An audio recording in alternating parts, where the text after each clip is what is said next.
Queridos irmãos, irmãs, Reverendíssimo Padre Elias, saúdo a todos que nos acompanham pelas páginas das redes sociais da nossa paróquia. Hoje, com toda a igreja, celebramos a festa da apresentação do Senhor. Há exatamente 40 dias, celebrávamos o nascimento de nosso Senhor Jesus Cristo, o Natal do Senhor.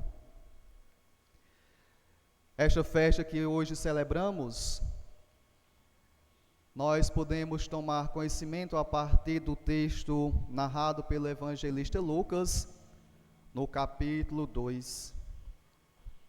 No Oriente, essa festa que hoje celebramos remota ao século IV. Desde os anos 450, aproximadamente, ganha no Oriente um outro nome. É celebrada como a festa do encontro. Porque nessa festa nós podemos perceber que Jesus encontra os sacerdotes do templo, Simeão e a profetisa Ana. Eles, nesse contexto, representam todo o povo de Deus. Já por volta do século V, esta festa também passou a ser celebrada pela Igreja Romana. E com o passar do tempo, foi acrescido nesta celebração a bênção das velas, que recorda que Jesus é a luz dos gentios.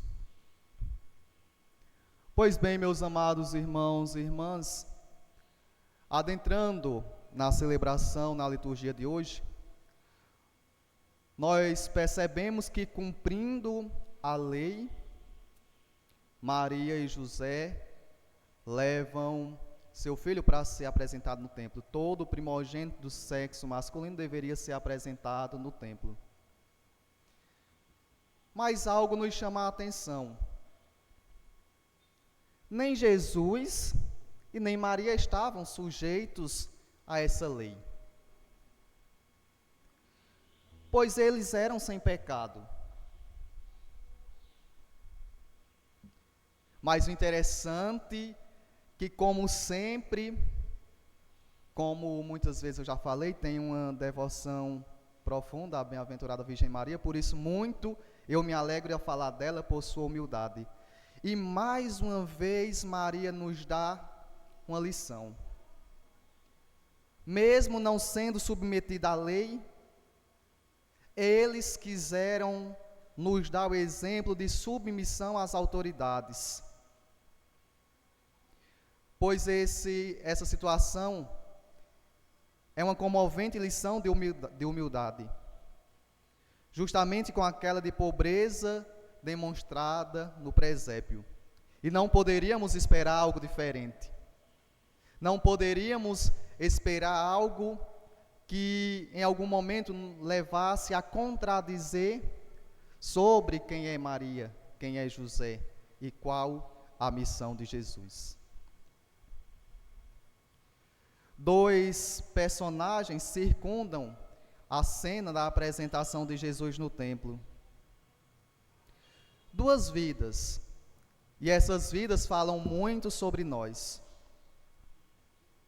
Pois essas duas vidas, essas duas pessoas, foram atraídas por Deus para estar naquele exato lugar, naquele exato momento. Os dois em nenhum momento perderam a hora de Deus. Vamos ver o primeiro personagem, o velho Simeão.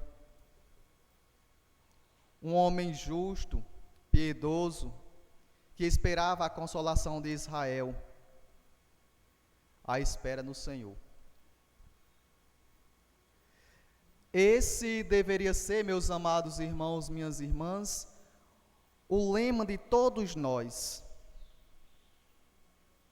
esperar o tempo de Deus. E como ultimamente tem se tornado difícil esperar o tempo de Deus, porque hoje nós nos deixamos levar por diversos tipos de comportamento, o mundo das máquinas, do imediato, da velocidade, da praticidade, e por que agora não dizer também da inteligência artificial, dos meios tecnológicos, e que não tem colaborado para vivenciarmos esta espera em Deus. Nós vivemos uma correria constante. Nunca afirmamos eu vou porque eu tenho tempo. Se eu tiver tempo, eu faço.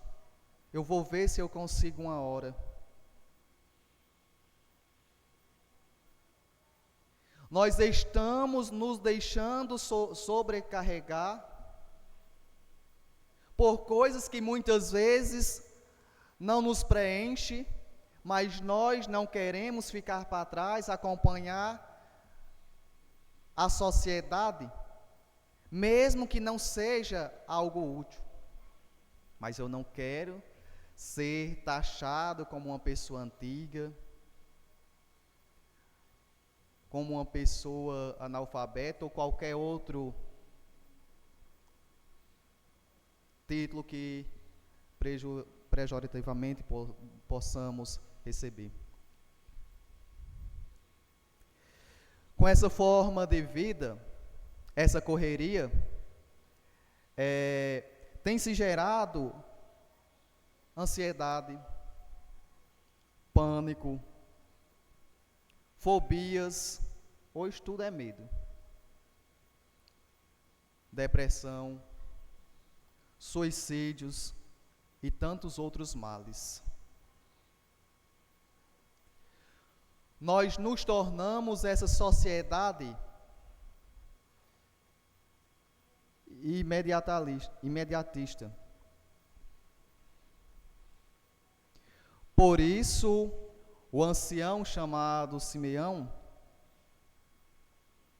que nos ensina a capacidade de esperar em Deus de uma forma justa e piedosa, sem perder os valores que contam de verdade. Vejamos bem o texto bíblico. Movido pelo Espírito, foi ao templo, quando o autor refere-se a Simeão. Deve também evidenciar-se neste versículo que Simeão foi levado pelo Espírito Santo a estar naquele lugar.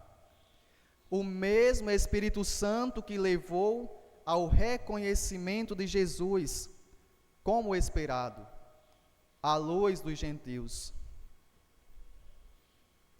Devemos também, cada um de nós, nos colocar diante dessa luz. O evangelista São João vai nos dizer, no capítulo 1, no versículo 9 e 10, que a verdadeira luz veio ao mundo, a luz que ilumina cada homem. E nos diz o autor sagrado, mas o mundo não o reconheceu. Precisamos ir ao encontro de Jesus e deixar o Espírito falar em nós para que possamos o reconhecer, para que nos deixemos ser iluminados. O encontro do Senhor com o profeta Simeão e a profetisa Ana no templo ressalta também o caráter sacrificial da celebração e a comunhão pessoal de Maria com a morte de Jesus na cruz. Simeão profetizou a respeito de Maria. Uma espada transpassará a tua alma. Maria, por causa da sua íntima união com a pessoa de Cristo, foi associada ao sacrifício do Filho. Simeão abençoou os pais, mas dirigiu-se especificamente a Maria, a mãe do menino. Seu filho será sinal de contradição. Jesus é a luz do mundo, mas será rejeitado. E abrindo um leque, quantas vezes hoje não vemos isso acontecer? Ele será também admirado e amado, mas também crucificado, derrotado. Morrerá e ressurgirá. Um caminho repleto de contradições que ficou impressos no coração de Maria, no coração da mãe. E por que não usar o versículo que diz: Maria guardava todas essas palavras e meditava em seu coração? A segunda personagem dessa narrativa é uma senhora chamada Ana. Como vimos na narrativa do Evangelho, uma senhora de 84 anos, viúva há 7 anos, viúva há 7 anos de casada. Mas Ana não saía do templo. Dia e noite servia a Deus. De que forma? Com jejuns e orações. Deus era para aquela senhora, aquela mulher, a companhia. Deus estava com a viúva. E ela se sentia tão grata a esse amor de Deus, que todos os fatos tristes da sua história, da sua vida, não fizeram de Ana uma mulher frustrada, uma mulher amargurada, uma mulher triste, uma mulher fofoqueira, uma mulher noveleira, uma mulher de leva e traz. Pelo contrário, ela tinha o coração cheio de expectativa pela chegada do Messias tão esperado. E essa expectativa da vinda do Senhor era vivida no exercício da profecia, da oração, do jejum e do serviço. Podemos dizer que a partir de Simeão e a partir de Ana, são 2 exemplos maravilhosos para aprendermos a como ser igreja e aprendermos também a como servir a Deus.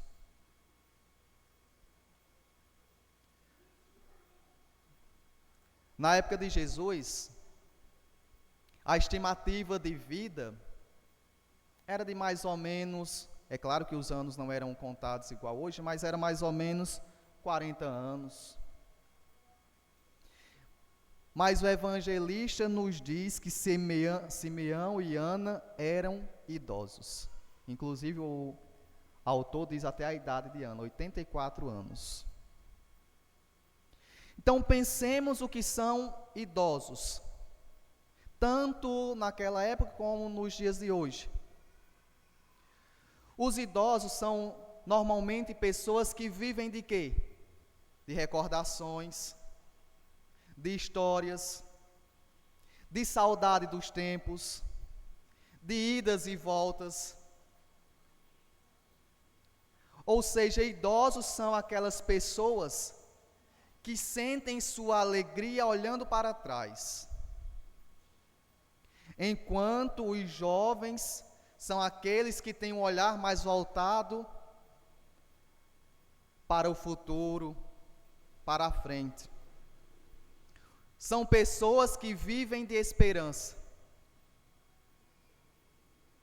Nesse caso, nós estamos, meus irmãos, diante de duas situações, diante de dois jovens, que porém, ao entrar em contato com o menino, ao ver o menino, ao conhecer, ao reconhecer, eles não olham para trás, mas olham para frente.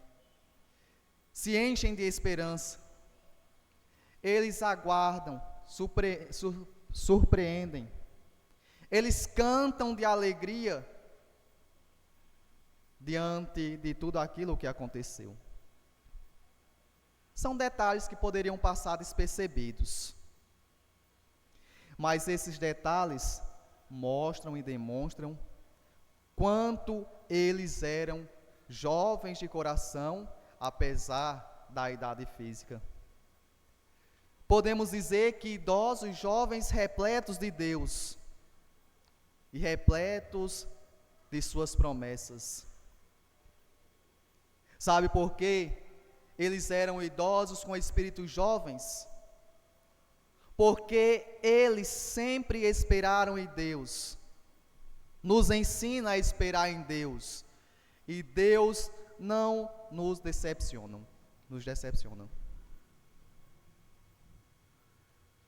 Todos nós somos envolvidos por esta visão. Pois quem aceita viver o Evangelho torna-se sinal de contradição.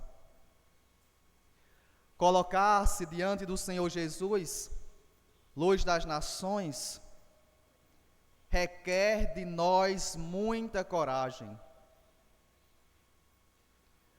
Mas ainda mais, e antes de tudo, ser de Deus, como Simeão e Ana, requer também a consciência de nem sempre ver tudo claramente como José e Maria, que ficaram admirados com tudo o que diziam de seu filho. Mas depois, novamente eu digo, sabemos que mesmo naquele momento, Maria ficando admirada, guardava tudo e meditava em seu coração.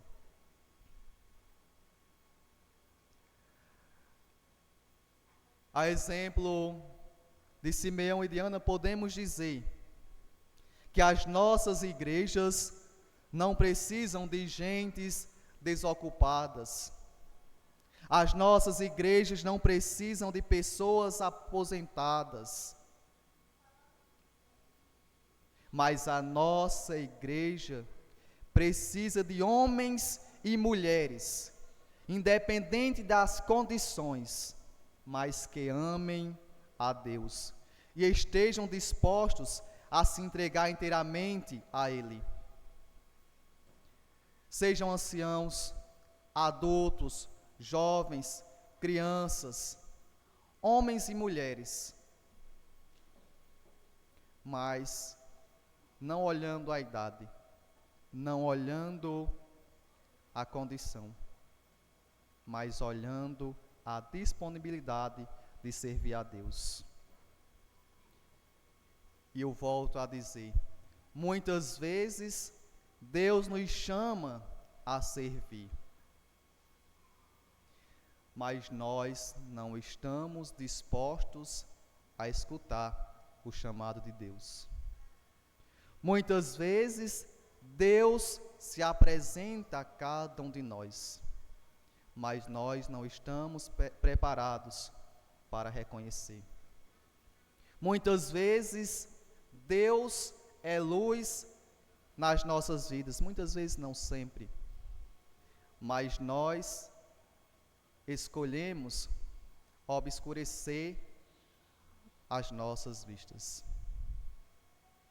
Por isso, meus amados irmãos e irmãs, sempre que pensarmos, meditarmos sobre o chamado de Deus nas nossas vidas, sobre como Ele se apresenta a nós, sobre como devemos nos aproximar, lembremos uma canção do Padre Zezinho e pensemos se ela não se aplica a nós.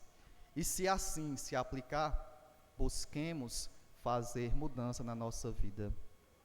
São muitos os convidados, são muitos os convidados, quase ninguém tem tempo, quase ninguém tem tempo. Louvado seja nosso Senhor Jesus Cristo. Para sempre seja louvado.